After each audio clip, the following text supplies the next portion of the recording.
விஸ்வாதிகேந்திரனுடைய பரிபூர்ண அனுகிரகத்தால அந்த சுகுணா கர்ப்பவதியானா, ஒரு குழந்தை பிறந்தது. அந்த குழந்தைக்கு புருஷோத்தமன் அப்படின்னு பேர் வச்சார். புருஷோத்தமன் பகவானுக்கு தானே பேர். பூரி ஜெகநாதத்துல உள்ள ஜெகநாத பெருமாளுக்கு புருஷோத்தமன் அப்படின்னு பேர். சில கோவில்ல உள்ள திவ்ய தேசத்துல உள்ள எம்பெருமானுக்கு ஒரு தனித்த ஒரு பேர் உண்டு. பகவானே கீதையில சொல்லிக்கிறார், அதோஸ்மி லோகே வேதேச்ச பிரதிதா புருஷோத்தமஹா அப்படின்னு பகவான் கீதையில அர்ஜுனனை பார்த்து சொல்றார். என்ன வேதத்திலையும் லோகத்திலையும் புருஷோத்தமன்னு சொல்லிப்பா அப்படின்னு கண்ணனே சொல்றான் அர்ஜுனனை பார்த்து. இந்த குழந்தை நாளொரு மேனியும் பொழுது வண்ணமுமா வளர்ந்துண்டு வருது. இங்கு பேசி தளர்நட நடந்து தேஜஸ்வியான குழந்தை. பொதுவா குழந்தை அப்படின்னாலேயே பார்க்கறதுக்கு ரொம்ப அழகா இருக்கும். அதுலயும் மகாபுருஷனான குழந்தை, அதுலயும் அவதார புருஷனான குழந்தை அப்படின்னு சொன்னா அந்த குழந்தைகளிடத்துல ஒரு ஆக்கர்ஷணம் இருக்கு. 5 வயசு ஆயிடுச்சு. அந்த குழந்தைக்கு பட்டு வஸ்திரங்கள்லாம் கட்டி அந்த குழந்தைக்கு அழைத்து கொண்டு அங்கேருந்து குருநாதனுடைய சன்னிதானத்துக்கு அழைச்சென்று வர விழுந்து நமஸ்காரங்கள்லாம் பண்ணார். பக்கத்திலேயே இந்த குழந்தையும் விழுந்து சேவிக்கிறது. விஸ்வாதிகேந்தர் பார்த்தார். பார்த்ததுமே இந்த குழந்தைகளிடத்துல ஏதோ ஒரு ஆக்கர்ஷணம் இருக்கு. உடனே விஸ்வாதிகேந்தர் கேட்டார் மோகன பாண்டுரங்காரியரை பார்த்து, ஏன்பா இந்த குழந்தை யாரு, உன் குழந்தையோ அப்படின்னு கேட்டார். ஆமா என் குழந்தைதான் அப்படின்னு சொல்லுவாரா? உடனே அவர் சொன்னார், நீங்க போட்ட பிச்சை தான், உங்க குழந்தைதான் அப்படின்னா. அப்படியா? ஏன் குழந்தையா?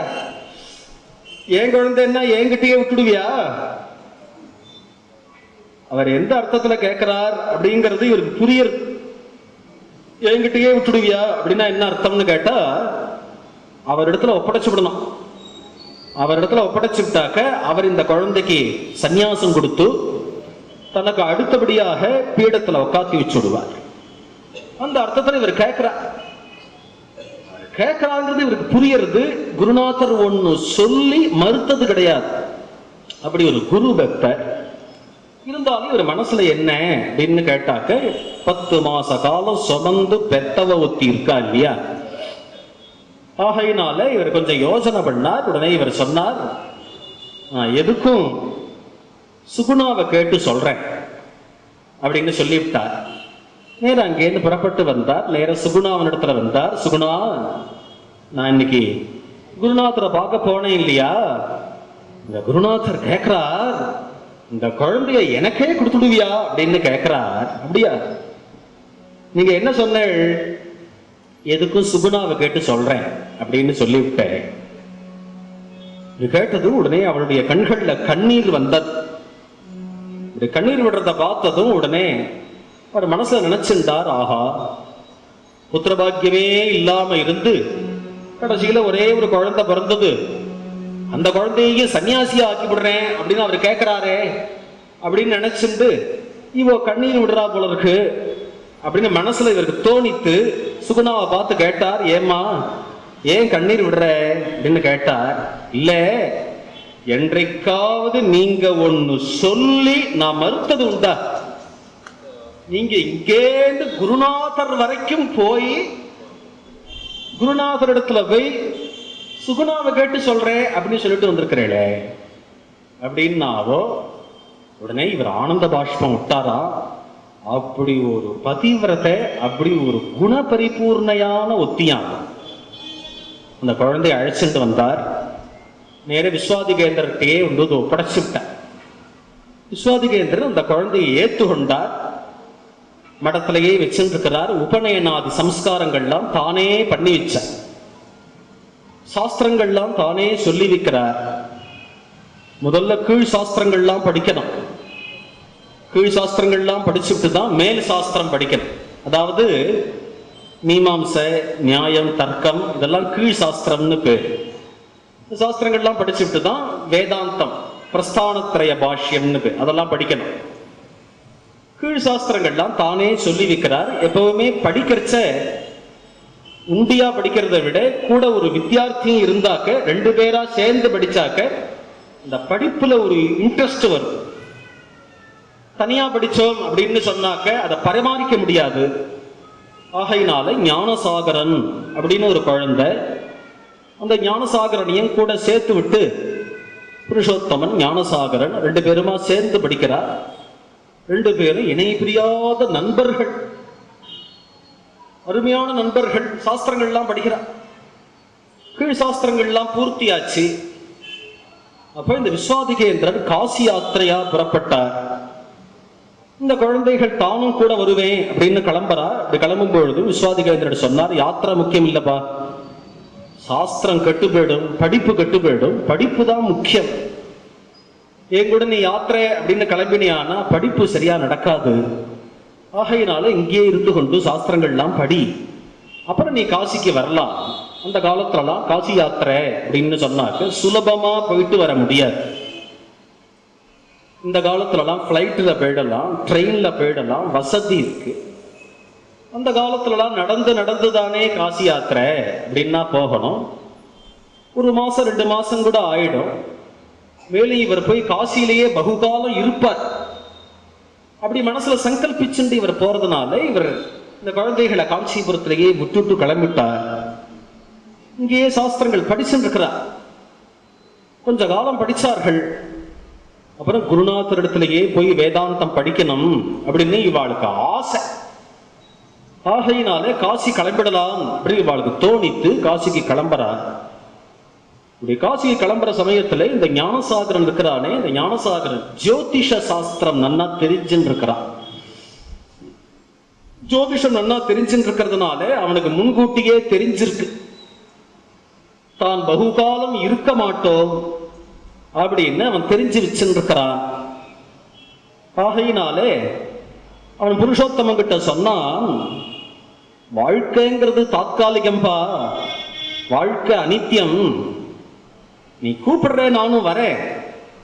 ஆனா காசி யாத்திரை போற வழியில ஒரு கால் நான் போயிட்டேன்னு வை. நான் போயிட்டேன்னா எனக்கு வேண்டிய சம்ஸ்காரங்களை நீ பண்ணிட்டு காசியில வந்து கங்கையில விழுந்து நீயும் உயிரை விட வேண்டியது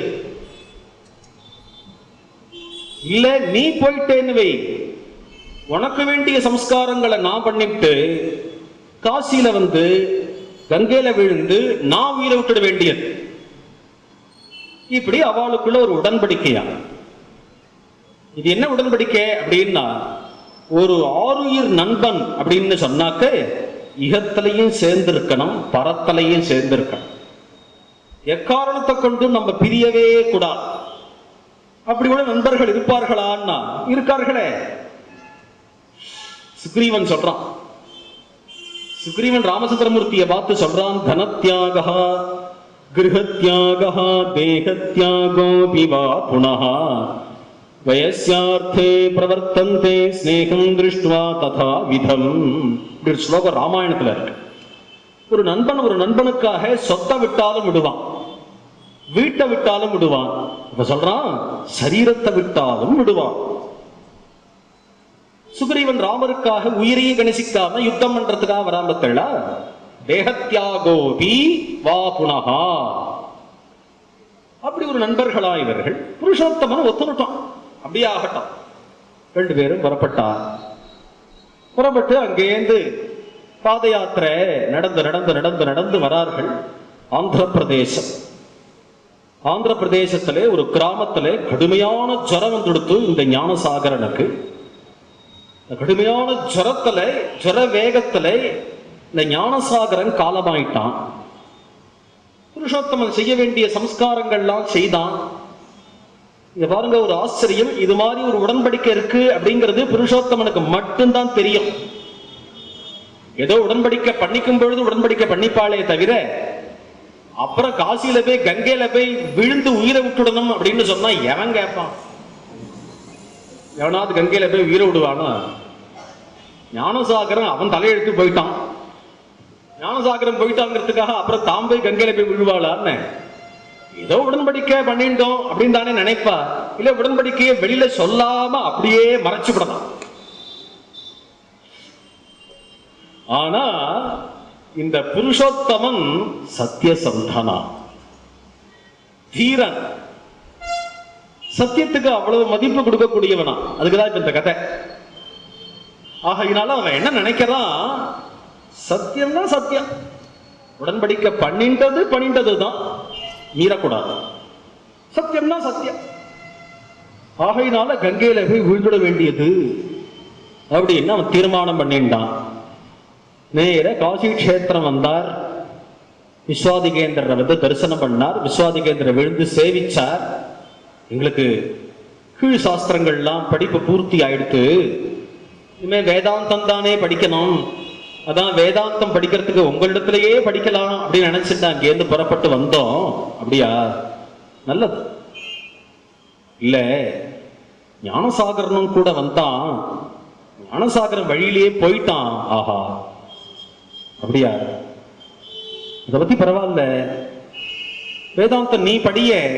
இல்ல எனக்கும் ஞானசாகரனுக்கு ஒரு உடன்படிக்க, நான் இது மாதிரி கங்கையில விழுந்து உயிரை விட்டுடலான்னு இருக்கேன். விஸ்வாதிகேந்திர மனசை நினைச்சிருந்தார், பெரிய நஷ்டம், இவனுக்கு வந்து சந்நியாசம் கொடுத்து அடுத்த பீடாதிபதியா இவனை வைக்கணும் அப்படின்னு நினைச்சுட்டு இருக்கிறச்ச கங்கையில விழுந்து உயிரை விட்டுடணும் அப்படின்னு சொல்றானே அப்படின்னு நினைச்சிருந்தார். உடனே புருஷோத்தமனை பார்த்து சொன்னார், புருஷோத்தமா நீ பேசாம சந்நியாசம் வாங்கினுட. ஏன்னா சந்நியாசாசிரமம் அப்படிங்கிறது புனர்ஜன்மம், அது வந்து மறுபிறவி. சந்நியாசாசிரமம் வாங்கினுட்டாக்க பூர்வாசிரமத்து எந்த பந்துக்களோட சம்பந்தமும் இருக்கக்கூடாது, பூர்வாசிரமத்து எந்த பந்துக்களோடையும் பழக்கம் வச்சுக்க கூடாது, பூர்வாசிரமத்து எந்த பந்துக்களோட சம்பந்தமும் இருக்கக்கூடாது, பூர்வாசிரமத்து எந்த சொத்துக்களோட சம்பந்தமும் இருக்கக்கூடாது. சன்னியாசம் வாங்கினுட்டாங்க. அப்புறம் இந்த பூர்வாசிரமத்துல நான் வீடு பாதி கட்டின்னு இருந்தேன், பூர்வாசிரமத்து வீடு, பூர்வாசிரமத்துல வீடு கட்டும் பொழுது லோன் வாங்கினேன், அந்த லோன் இது, அதை இந்த ஆசிரமத்தில் அடைச்சு விடு அப்படி எல்லாம் பூர்வாசிரமத்து எந்த சொத்துக்களோட சம்பந்தமும் இருக்கக்கூடாது. பூர்வாசிரமத்து பேரையும் மாத்தி விடுவா. அதோட மட்டும் இல்ல, கையெழுத்து கூட கூடாது. நாராயண ஸ்மிருதி அப்படின்னு தானே அவள்லாம் கையெழுத்து போடுறா. நாராயண நாமம் தான் சொல்லணும். சரீரம் இருக்கே, சரீரத்துல அபிமானம் கூடாது. ஆகையினால பொதுவாக வேதம் என்ன சொல்றது, தது அஹரேவ பிரவ்ரஜேத் அப்படின்னு சொல்றது. எப்போ திருட வைராக்கியம் இருக்கோ அப்பதான் சன்னியாசத்துக்கு போகலாம் அப்படின்லாம் சொல்லி இருக்கிறதுனால இது ஒரு புனர்ஜென்மத்துக்கு சமமா போயிடுறது. வாங்கினுடேன், சன்னியாசம் வாங்கினுடேன் அப்படின்னு சொன்னதும் உடனே புருஷோத்தமன் பிடிவாதம் பண்ணல. கங்கையில தான் விழுந்து சாவேன் அப்படின்னு பிடிவாதம் பண்ணல. குருநாதர் சொன்னதை ஏத்துனுட்டார். காசி கஷேத்திரத்திலே கங்கா தீரத்திலே அவருக்கு சந்நியாச தீட்சை கொடுக்கப்பட்டது. அப்படி சன்னியாச தீட்சை கொடுக்கும் பொழுது தீட்சா நாமம் கொடுப்பா இல்லையா, இந்த தீட்சா நாமம் பொதுவா ஒவ்வொருத்தருக்கும் ஒரு மாதிரி தீட்சா நாமம் என்னென்னவோ கொடுப்பா. கேவலானந்தா, பரானந்தா, என்னென்னவோ கொடுப்பா.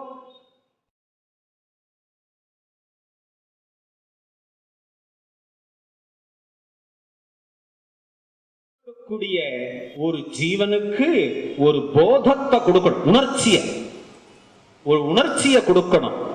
அது என்ன உணர்ச்சின்னா நாம உணர்ச்சியை கொடுக்கணும். நாம உணர்ச்சின்னு ஒரு உணர்ச்சியா அதை கொடுக்கணும். அப்படி நாம உணர்ச்சியை கொடுக்கணுமானா தான் எப்படி இருக்கணும்னா, தான் எப்பவுமே அந்த நாம உணர்ச்சியில தான் இருக்கணும். அப்படி இருக்கக்கூடியவர் அவர் தான் பகவன் நாம போதேந்திராள். இந்திர சரஸ்வதிங்கிறது இவாளுக்கு எப்பவுமே சேரும், இவாளுடைய ஒவ்வொரு நாமத்திலையும் சேரும். இவாளுக்கு பகவன் நாம போதேந்திர சரஸ்வதி அப்படிங்கிற நாமம் இவருக்கு கிடைச்சது. விஸ்வாதிகேந்திரருடைய இவர் இருந்து கொண்டிருந்தார். காசி கஷேத்திரத்திலேயே வேதாந்த சாஸ்திரங்கள்லாம் சொல்லி வச்சார். வேதாந்த சாஸ்திரங்கள்லாம் பூர்த்தியானதும் போதேந்திரால பார்த்து விஸ்வாதிகேந்திரர் சொன்னார், நீ லோகம் பூரா சஞ்சாரம் பண்ணி நாம பிரச்சாரம் பண்ணு. அப்படி நாம பிரச்சாரம் பண்ணணுமானா மூடர்களிடத்துல போய் நாம பிரச்சாரம் பண்றது ஒரு பெரிய விஷயம் இல்லை. மூடர்களிடத்துல போய் நாம பிரச்சாரம் பண்ணா உடனே ஏத்துனுடுவா. ராமான்னு சொல்லுப்பா அப்படின்னா உடனே ராமான்னு சொல்லிடுவா. கோவிந்தான்னு சொல்லுன்னா சொல்லிடுவா. ஆனா பண்டிதாளிடத்துல போய் ராமான்னு சொல்லுன்னா பட்டுன்னு ஏத்துனுட மாட்டா. அவள்கிட்ட போய் நாராயணான்னு சொல்லுன்னா சொன்னாச்சா அப்படின்னு கேட்பா. அதுக்கு சாஸ்திரத்துல எங்க இருக்கு அப்படின்னா, அதெல்லாம் ஒரு காலத்துல அப்படி இருந்தது, எங்க இருக்கு அப்படின்னு கேட்பா. ஆகையினால நீ என்ன பண்ணணும் அப்படின்னா, சாஸ்திரத்துல எங்கெங்க நாமத்தினுடைய மகாத்மியம் இருக்கு அப்படின்னு ஒரு பிரமாணம் காட்டி கிரந்தம் எழுதிக்கும். அப்படி கிரந்தத்தை எழுதினியானா அப்ப பண்டிதாளுடைய மத்தியில இந்தந்த இடத்துல சாஸ்திரத்துல நாம மகாத்மியம் இருக்கு அப்படின்னு காட்டி எடுத்து காட்டினா அவ சாஸ்திரத்தை ஒத்துக்கொள்ளக்கூடியவர்கள். அவ வாக்குல நாமம் வரணும், ராமநாமம் வரணும். அப்படி பண்டிதாள்லேந்து ஆரம்பிச்சு மூடர்கள் பரியந்தம் எல்லாருடைய வாக்குலையும் ராமநாமத்தை வரவழைக்கணும் அப்படின்னு சொல்லி போதேந்திராளை அனுப்பிச்சு வச்சு விட்டார். போதேந்திராள் லோகம் பூரா சஞ்சாரம் பண்ணார். காசி கஷேத்திரத்திலேருந்து புறப்பட்டார், அயோத்தியா போனார், பிரயாக போனார், கயா போனார், சஞ்சாரம் பண்ணிட்டே வர. சஞ்சாரம் பண்ணிக்கொண்டே பூரி ஜெகநாதம் அப்படிங்கிற மகாட்சேத்திரம், இந்த பூரி ஜெகநாதம் அப்படிங்கிற மகாட்சேத்திரத்துக்கு வந்திருக்கிறார். அங்க ஜெகநாத பண்டிதர் அப்படிங்கிற ஒரு மகாவித்வா ஜெகநாத பண்டிதருடைய வீட்டு திண்ணையில உட்கார்ந்திருக்கிறார். ஒரு நாளைக்கு 1,80,000 ராமநாமன் சொல்லுவார். 1,80,000 ராமநாமன் சொல்லிவிட்டு தான் அப்புறம் பிக்ஷையே ஏத்துப்பார் போதேந்திராள். சிறு வயசுல இருந்தே அப்படி ஒரு நியமம் இருந்தது போதேந்திராள். ஜெகநாத பண்டிதருடைய வீட்டு திண்ணையில போதேந்திராள் வந்திருக்கிறார், உட்கார்ந்திருக்கிறார் அப்படின்னு கூட ஜெகநாத பண்டிதருக்கு தெரியாது. ராத்திரி நேரமா இருந்ததுனால ஜெகநாத பண்டிதர் உள்ள இருக்கிறார். இந்த சமயத்துல யாரோ ஒரு தம்பதிகள் ஜெகநாத பண்டிதர் வீட்டுல வந்து கதவை இடிக்கிறார். பண்டிதரே பண்டிதரே பண்டிதரே கதவை இடிக்கிறார். இந்த பண்டிதர் பிராயஷ்சித்தங்கள்லாம் சொல்லுவார். அவ யாராவது எங்கேயாவது பாபத்தை பண்ணிவிட்டா அவளுக்கு பிராயஷ்சித்தம் சொல்லுவார். யாரோ கதவை அடிக்கிறாளே, இந்த பண்டிதர் கதவை திறந்தார். இந்த தம்பதி கண்ணீரும் கம்பளையுமா நிற்கிறார். ஏன்பா? இந்த தம்பதிகள் அவ கதையை சொன்ன. அவர்கள் காசி யாத்திரையா புறப்பட்டார். எங்கேயோ தட்சிண தேசத்துல ஒரு கிராமம், அந்த கிராமத்துல தான் இவ இருந்திருந்தார். காசி யாத்திரையா புறப்பட்டார். காசி யாத்திரையா புறப்பட்டு பாதசாரியா நடந்து நடந்து நடந்து நடந்து வர. இப்படி வரும்பொழுது ஒரு இடத்துல, ஒரு கிராமத்துல ஒரு தர்மசாலா, அரசமரத்தடி குளத்தாங்கர, அந்த தர்மசாலாவில வாச திண்ணையில அவ படுத்துட்டு இருக்கிறார். ராத்திரி நேரம். அந்த கிராமத்துல ஒரு பயம் இருக்கு. மிளேச்சர்கள் அந்த காலத்துல ஹிந்து ஸ்திரீகளை கொண்டுண்டு போயிடுவா. ஹிந்து ஸ்திரீகளை கொண்டுண்டு போய் தாசியா வச்சுடுவா. அந்த கிராமத்துல அது மாதிரி ஒரு பயம் இருக்கு. ஆனா இந்த யாத்ரிகர்களுக்கு அது தெரியாது. ராத்திரி பொழுது அங்க அப்படி படுத்துட்டு இருக்கிறவர், பொழுது விடிஞ்சு இந்த கிரகஸ்தன் இப்படி எழுந்து பார்த்தார், மனைவிய காணல. மனைவிய காணல அப்படின்னதும் புலம்பினான், கதறினான், வாசல ஓடினான், உள்ள ஓடினான். இப்படி தேடி பார்த்தா கிராமத்துல உள்ள ஜனங்கள்லாம் ஒன்று கூடி விட்டார். கிராமத்துல உள்ள ஜனங்கள்லாம் சொன்னா, ஆஹா, இங்க மிளேச்சர்களுடைய பயம் உண்டு, மிளேச்சர்கள் தான் ஹிந்து ஸ்திரீகளை கொண்டு போயிடுவார், அது மாதிரிதான் யாராவது கொண்டு போயிருப்பான்னு நினைக்கிறேன் அப்படின்லாம் இப்படி சொன்னதும் ரொம்ப கலங்கி போனான். ஆஹா, ஏதோ காசி யாத்திரை அப்படின்னு நினைச்சிட்டு நான் வந்தேன், காசி யாத்திரைன்னு வந்த இடத்துல இப்படி ஆயிடுத்து பத்தியா அப்படின்னு ரொம்ப வருத்தப்பட்டான். சரி, இனிமே தேடுறதுக்கு இல்லை, இது மாதிரி சகஜமா நடக்குமா அந்த காலத்துல, காசி யாத்திரையாவது முடிப்போம் அப்படின்னு நினைச்சுட்டான். வருத்தப்பட்டுட்டே காசி யாத்திரையை தொடர்ந்தான். காசி யாத்திரையை முடிச்சுட்டான். மனசு ரொம்ப வருத்தம் இருந்தாலும் மனசுக்குள்ள ஒரு எண்ணம், எதுக்கு அந்த கிராமத்து வழியாவே திரும்பி போலாம், ஒரு கால் நம்ம மனைவியை பார்க்க நேர்ந்தா பார்க்கலாம் அப்படின்னு நினைத்து கொண்டு அதே கிராமத்துக்கு வந்திருக்கிறார். அதே அரசமரத்தடி குளத்தாங்கரை தர்மசாலா. அந்த குளத்தாங்கரையோட அனுஷ்டானம் பண்றதுக்காக இந்த பிராமணன் வந்திருக்கிறான். அங்க அனுஷ்டானம் பண்ணும் பொழுது அவனுடைய மனைவி மிளேச்ச ஆடைய உடுத்தி கொண்டு மிளேச்ச அலங்காரத்துல வேஷபூஷணத்துல அங்க வந்திருக்கிறான். அவ எதிர்ச்சியா அங்க வந்தவோ இந்த கிரகஸ்தனை இப்படி பார்த்தா. இந்த கிரகஸ்தன பர்த்தாவை பார்த்ததும் உடனே அங்கேருந்து ஓடி வந்தா, இவருடைய திருவடியில விழுந்தா, புலம்பினா, கதறினா, நடந்த கதையெல்லாம் சொன்னா. யாரோ லேச்சர்கள் தான் என்ன கொண்டு போயிட்டார்கள், என்ன தாசியா வச்சுட்டார் அப்படிங்கிற கதையெல்லாம் சொன்னா. உடனே இவன் ரொம்ப வியாக்குலப்பட்டான். ஆஹா, ஆனா நீ வருத்தப்படாத, எல்லா பாபத்துக்கும் பிராயஷ்சித்தம் உண்டு. இந்த பாபத்துக்கு ஏதாவது பிராயஷ்சித்தம் இருக்கலாம். ஆகையினால அப்படி ஏதாவது பிராயஷ்சித்தம் இருந்தது அப்படின்னு சொன்னாக்க, நான் அந்த பிராயஷ்சித்தத்தை பண்ணிட்டு நான் உன்னை சேர்த்து வச்சுக்கிறேன் அப்படின்லாம் சொல்லி அவளை சமாதானப்படுத்தினான். அவளை அழைத்து கொண்டு ஓட்டமும் நடையுமாக நடுராத்திரி காட்டுல விழுந்தடிச்சு ஓடி, லேச்சர்கள் வந்துடுவாளோ பிடிச்சிடுவாளோ அப்படின்னு வேற பயம். அந்த காலத்துல பிராயஷ்சித்தம் சொல்றதுல மகா சமர்த்தர் ஜெகநாத பண்டிதர் அப்படிங்கிற மகா வித்வான் பூரி ஜெகநாதம் அப்படிங்கிற மகாட்சேத்திரத்துல இருக்கிறார். நேர ஜெகநாத பண்டிதருடைய வீட்டுல ராத்திரி 12 மணிக்கு இந்த தம்பதிகள் விழுந்தடிச்சு வந்து இந்த கதவை இடிச்சு, பண்டிதரே பண்டிதரே பண்டிதரே, யார் அது?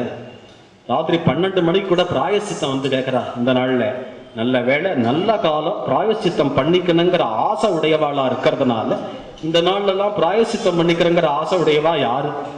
அந்த நாள்ல எல்லாம் பிராயஷ்சித்தம் ஒண்ணு பண்ணிப்பாளா. அங்கேருந்து வந்து கேட்டா. உடனே இந்த பண்டிதர் அங்கேருந்து கதவை திறந்தார். இவ கண்ணீர் விட்டுண்டு புலம்பிண்டு கதறிண்டு இந்த கதையை சொன்னார். கேட்டா, முழுசா கேட்டுண்டா. கேட்டதும் உடனே அவர் தர்மசாஸ்திர புஸ்தகத்தை எடுக்கல. பிராயஷ்சித்த காண்டம்னு ஒரு காண்டம் இருக்கு தர்மசாஸ்திரத்துல. தர்மசாஸ்திர காண்டமா இருக்கும். இந்த பிராயஷ்சித்த காண்டத்துல இந்தந்த பாபத்துக்கு இன்னென்ன பிராயஷ்சித்தம், இந்தந்த பாபத்துக்கு இன்னென்ன பிராயஷ்சித்தம் எல்லாம் இருக்கும்.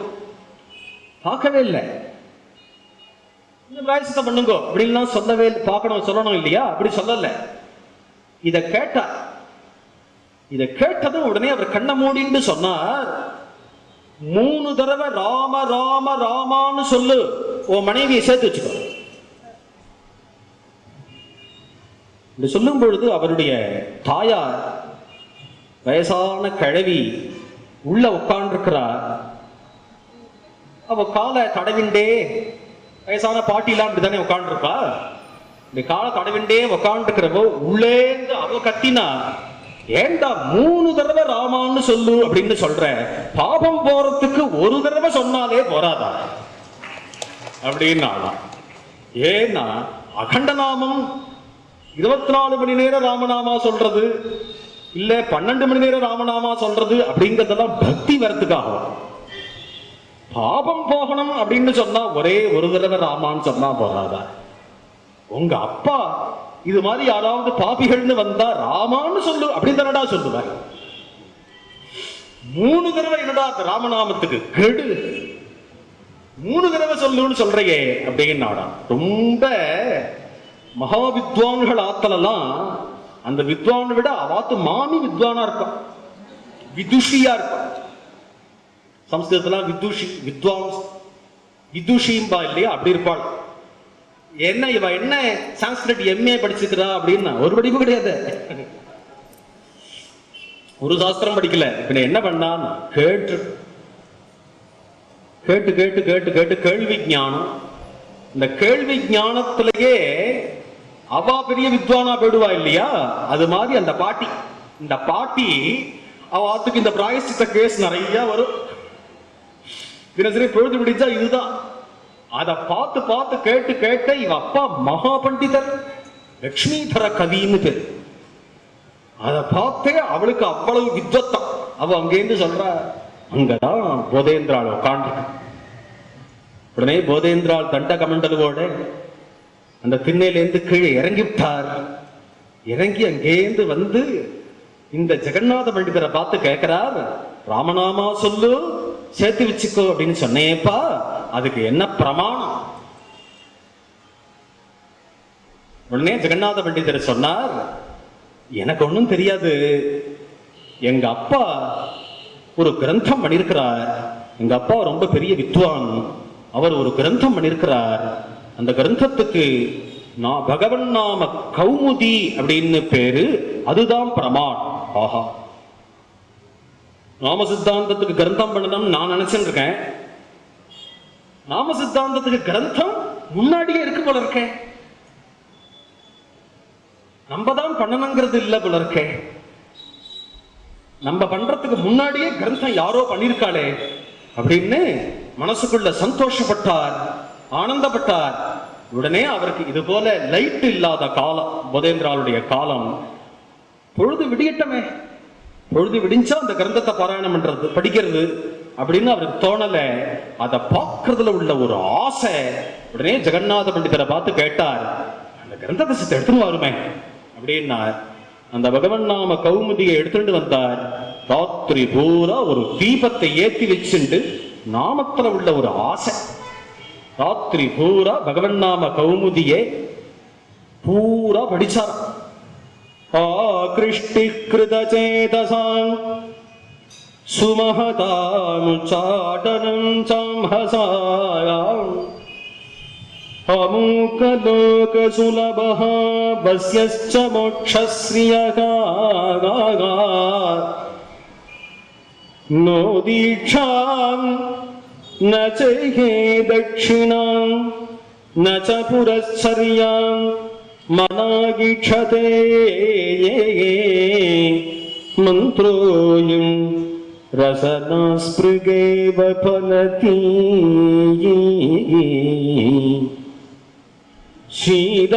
ஸ்ரீராமநாமாத்மகः. பகவன் நாம கௌமுதியிலேந்து இந்த ஸ்லோகம். ஆக்ருஷ்டிஹி கிருதசேதசாம் சுமஹதாம் உச்சாடனம் சாம்ஹசா. திருநாமத்தினுடைய பெருமையை சொல்றார். ஆக்ருஷ்டிஹி கிருதசேதசா, ராமநாமத்தினுடைய பெருமை. இந்த